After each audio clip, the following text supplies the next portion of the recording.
para malaman natin kung ano yung areas na hindi pa natin napupuntahan.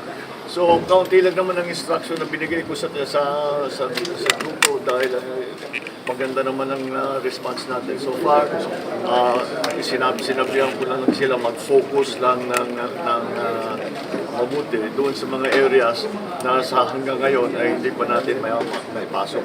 So, yun ang magiging next na priority na gagawin ng DSWD, pati na siyempre Public Works because yung mga daan na landslide, kailangan magtulungan sila ng LGU para i-clear yung daan. The only other main issue was the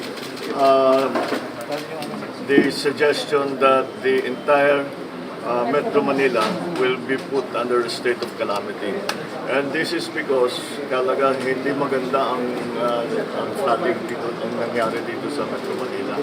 Especially in the traditional low-lying areas like Navotas, like in Malabon, these are all these places that mababa talaga sa dagat yan, kahit lagi nababaha.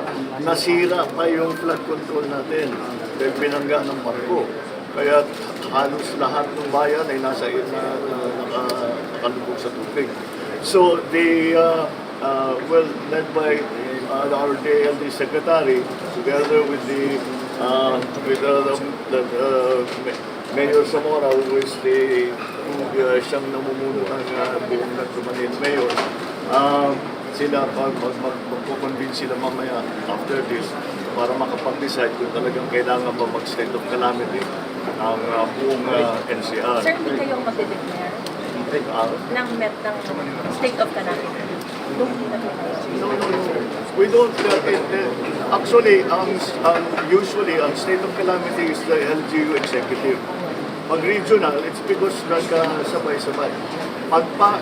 Magiging calamity sa pagka 3 regions ang involved, then already the national has to come in.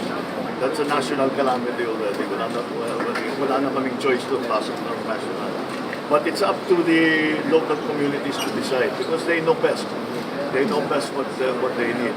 It is also yung pag-declare ng state of calamity, it's also to access funds para makapag-access na sila ng funds. Kasi nauubos na yung kanilang emergency na reserve, upuha sila sa national. So that's what we're working on now.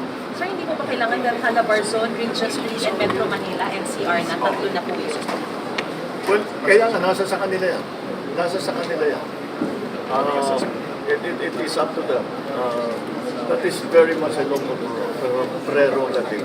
Sir, how about the flood control project? Kumusta po yung situation? I don't think we can really talk about that now. What we need to talk about is how to bring help to the people who are in trouble. So you have Thank you.